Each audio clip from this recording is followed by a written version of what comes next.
Hey everyone, I'm all pumped up today because I just finished with a very nice webinar on stress management. It was an extremely enthusiastic bunch of participants from an IT industry. So we were talking about the reactions to stress.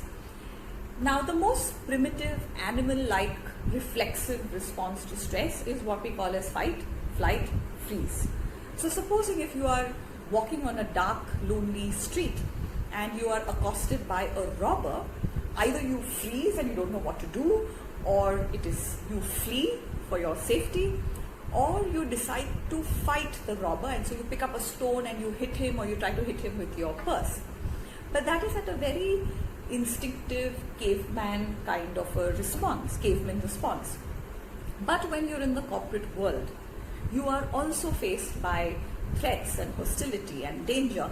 How many of us have served on a board or served in a meeting or worked with a team where you know that one of the people intensely hates you and you just have that very bad vibe, okay, and that person just doesn't like you, but you're forced to sit in for the meeting, and so you put on this plastic smile and you appear to be extremely polite, and then after the meeting is over you kind of process everything that's happened, and then you just go and you slump and you're exhausted and you are kind of giving into the luxury of falling through the cracks. So I want to share with you a story. I worked for 19 years in a school, and this is a good 15-20 years ago, before the cell phone era. So I was in the principal's office, we were discussing a student's case and the exams were going on, and suddenly we received a phone call. And the principal picked up the phone and somebody said that there is a bomb in the school, and in the next 15 minutes we have to evacuate the entire school. It's not easy, ladies and gentlemen. We have 1,600 kids, 1,600 to 2,000 children, and in the beginning we didn't know whether it is a prank call, but you can't take this lightly. So she asked her secretary to first check from where to trace the call. And these were the dial-up phones. We didn't have Truecaller ID and that kind of sophisticated technology back then. So anyway, through the MTNL line, we were able to figure out that it was from a PCO at Bandra station. So obviously we couldn't trace who the person was, who the prankster caller was. And then she spent some more time calling up the police and calling the bomb disposal squad and calling the sniffer dogs. So another 5-7 minutes were wasted over there. And then the principal picked up the mic and she said, teachers and students, please stay calm, leave everything that you're doing, exams are cancelled, please come down in an orderly, disciplined fashion and move towards the ground next to the school. Very orderly fashion. Everybody was in a panic, and I tell you, even now, after a good decade and a half, I can still have that visual and I can still see that, recall it very, very vividly, of all the students tumbling down the staircase, trampling on each other, the stampede, the hysteria, the crying, as they were moved to safety towards the ground which was next to the school.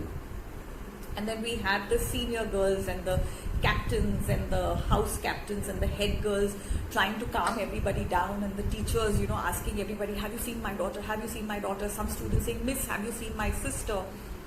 And then the senior girls calmed the younger ones down and they said, come on, let's play games and let's sing songs and things like that. And eventually the children were handed over safely to the parents. The bomb disposal squad came, the cops came, and everything was declared as safe. And it was much later that our principal went to the toilet and threw up. So sometimes the reaction comes a little late. And even as she drank her tea, her hands were trembling. So the processing of that trauma comes a little late. And there are different meltdowns that people have with a sudden intense trauma or a sustained exposure to stress. So you could have amnesia, or you could have fugue, where you forget, you just want to blot out that event, and you even forget about yourself, you forget about your location. So if you've met with a terrible crash, okay, you would have had the sense to call up the ambulance, to give your whereabouts, to give your identity details.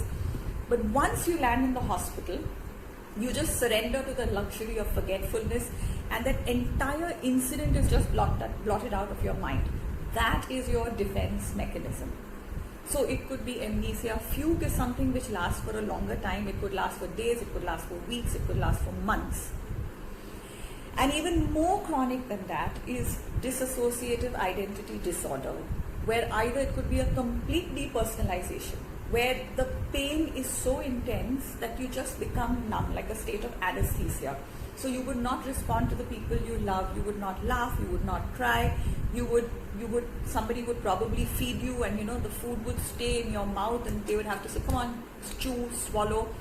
Complete cut off and depersonalization.